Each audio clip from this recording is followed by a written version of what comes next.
Ellos están fascinados por Tolkien, por toda su producción literaria.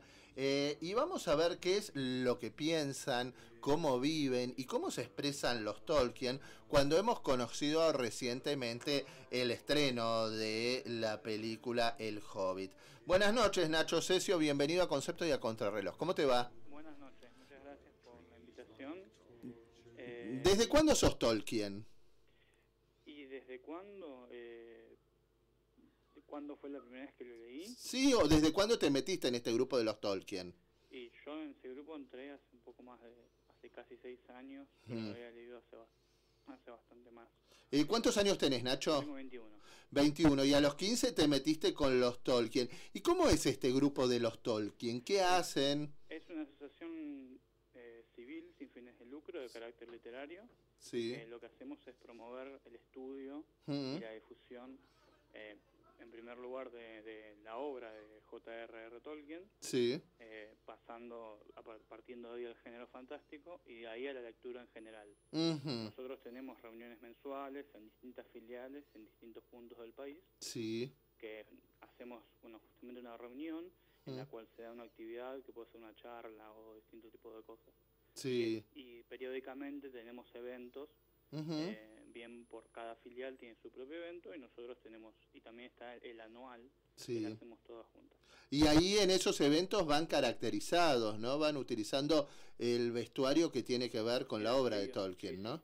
Sí, sí, sí. De hecho, hace poco estuvimos, justamente en la van premier del Hobbit, Sí. y fuimos todos caracterizados. Y contame un poco cómo ustedes tratan de conseguir los elementos para poder reproducir aquello que Tolkien escribió hace tanto, ¿no? Y en cuanto al vestuario, en realidad depende. Generalmente es tela. Hay gente que tiene mucha maña para hacer disfraces. No soy yo, justamente. Sí. Pero generalmente es tela o algún tipo de ropa especial. Por ejemplo, si vas de Hobbit, generalmente es necesario un pantalón de vestir y un chaleco, Sí. una camisa abierta o ese tipo de cosas.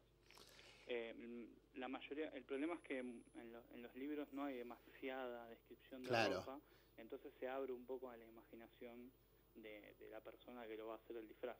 No hay una regla estricta que seguir en cuanto a eso. ¿Y qué fue lo que vos encontraste en la producción literaria de Tolkien que de alguna manera te partió la cabeza y que te cambió la vida, en el sentido de que le das un lugar muy importante, ¿no?, en tu vida a estas actividades? Yo creo que en lo particular para mí fue el primer libro grande que leí. Porque yo leí de bastante chico. ¿Cuál leíste? Empecé por La Comunidad del Anillo, por El Señor de los Anillos. Sí. ¿Y después? Y después seguí por El Señor de los Anillos y después pasé al Hobbit. Ajá. El Señor de los Anillos está dividido en 3. Sí. Se publicó en 3 partes. ¿Coincidís con que El Hobbit, que aunque es un solo libro, se hagan 3 películas? El tema con el tema del Hobbit es que en realidad no está utilizando un solo libro. Ajá. Está utilizando información que salieron en otros libros. Hay una serie de libros paralelos que no son historias de por sí, sino que te cuentan muchos datos que complementan las historias del Señor de los Anillos, etc. Eso se llama apéndices, que usa muchos datos de ese libro, por ejemplo. A que se haga una trilogía, y al principio a mí no me parecía del todo, no me satisfacía del todo. Que sí lo justificabas en El Señor de los Anillos porque así era literariamente producido, ¿no? Sí, se podía entender en El Señor de los Anillos. Chocó un poco al ver, ya chocaba un poco que al principio se dividieran 2 partes, después cuando se notó que se dividían 3, al principio no fue demasiado realmente bien recibido, únicamente porque el Hobbit es corto en tamaño, sino porque el otro libro en el que está basado, el que mencioné recién, tampoco es demasiado extenso. Sí. Entonces es como que, pero era un poco por el hecho de que no sabíamos qué es lo que iba a hacer. ¿Con qué te encontraste cuando viste la peli?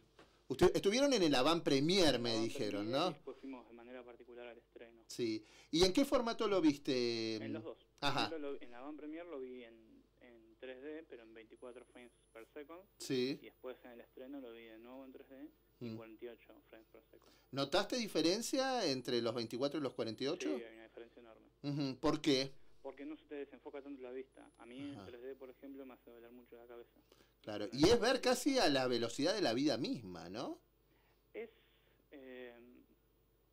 sí, es más dinámico, los movimientos son mucho más fluidos. Pero la principal diferencia es esa. A mí el 3D me hace doler la cabeza, por ejemplo, es normal. Sí. Y este no. Claro. Porque no, la vista no... la explicación que te daban es que en el 3D, con esa velocidad, es como que el cerebro tardaba más en unir lo que vio con asimilarlo. Porque la imagen era como demasiado lenta.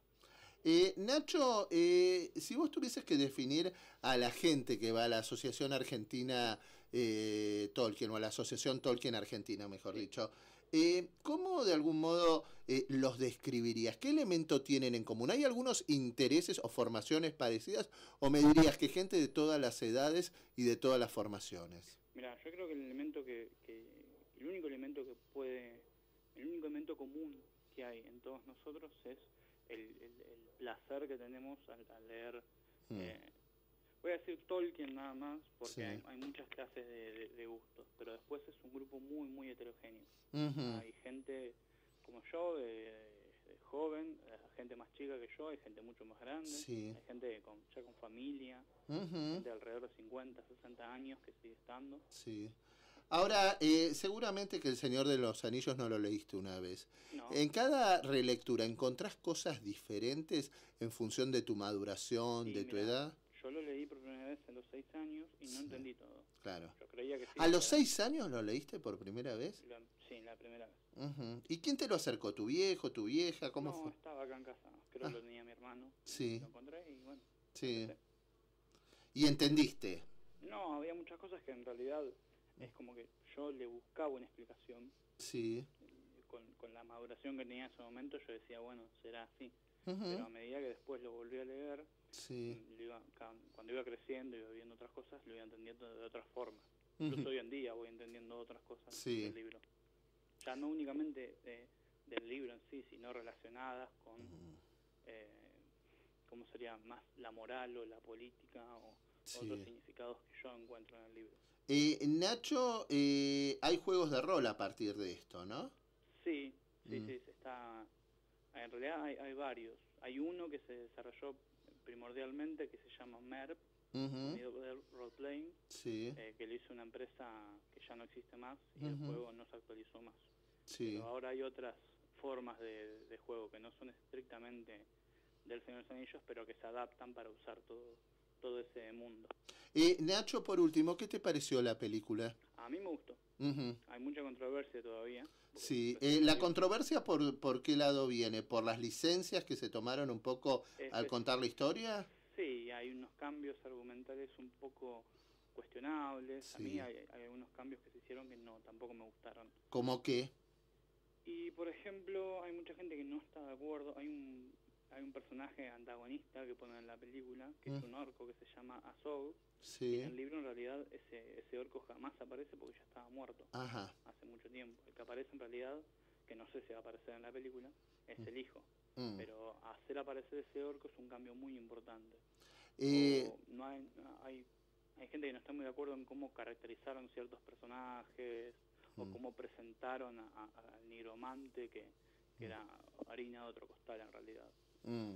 Pero tiene cosas muy lindas porque tiene frases textuales sacadas del libro, que realmente yo cuando estaba en la van premier y cuando estaba toda la Asociación Tolkien Argentina, o la gran parte, además son muy graciosos ustedes también, porque vos sabés que acá el crítico de arte de cine de la radio, que es Sebastián Frestas, me dice, en otra sala estaban todos los Tolkien, estaban todos caracterizados de la época, ¿no? Entonces era como una van premier muy especial, ¿no?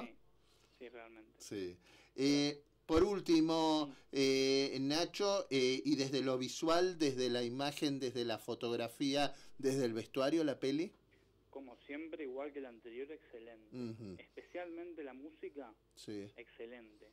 Ya te digo, tal vez de manera de guión no estoy de acuerdo, pero es imposible no admitir que todo el trabajo que hicieron desde lo que es los efectos, el vestuario, la fotografía, los paisajes sigue siendo excelente, como también lo fue en las películas anteriores. ¿Y todo esto se lo atribuís a Peter Jackson? No sé, hoy en día hay una gran moda de atribuir que Peter Jackson tiene un gran genio, pero hay mucha gente que trabaja con Peter Jackson en la que Peter Jackson no dirige, pero no colabora. Toda la parte de arte, Peter Jackson es un director. Claro. Pero supo rodearse y elegir los colaboradores más indicados, ¿no? Supo crear toda la estructura necesaria para eso se lo readmito. Pero ¿cuánto costó la peli? La verdad no tengo idea. Sé que costó más que la anterior. Sí. Porque le hicieron más, con esta tecnología que es más cara. Pero no, esos detalles es como que no. Sí, lo debo haber leído por ahí, pero realmente no recuerdo. Nacho, ustedes suelen reunirse en Campanópolis, ¿no? No, Campanópolis se hicieron algunas cosas, pero no es que nos solemos reunir. ¿Y dónde se reúnen acá? ¿En Capital? Sí.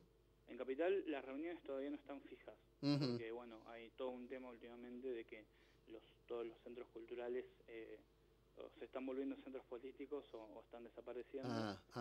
Pero generalmente un poco antes de la reunión nosotros avisamos, tenemos varios grupos de Facebook en los que nos pueden buscar y ahí avisamos dónde es la reunión. ¿Le contamos a la gente cómo buscarlos en Facebook? Y en Facebook nos pueden buscar como Asociación Tolkien Argentina. Sí. O nos pueden directamente escribir a tolkien@tolkien.org.ar. Sí. Y de ahí se los manda a dónde va a ser la actividad. Yo decía lo de Campanópolis porque un poco tiene que ver, ¿no?, con la arquitectura. Campanópolis es un lugar muy lindo, pero es muy alejado y es complicado porque Campanópolis es un lugar turístico. Y ¿Está ubicado exactamente dónde? En Campanópolis, si mal no recuerdo, estaba en Villa Ballester. Ahí. Y es como un castillo, ¿no? Es un castillo, sí. En realidad es un castillo dentro de todo, como un country, una cosa así. Es un lugar muy bonito para visitar, pero bueno, se hace complicado. Te mando un abrazo muy grande, Nacho Ceccio, fue un gusto conocerte, y a la gente que esté interesada le reforzamos lo que nos decía Nacho. La dirección en Facebook es Asociación Tolkien Argentina, en el grupo de Facebook, o el mail tolkien@tolkien.org.ar. Que tengas una buena noche, Nacho.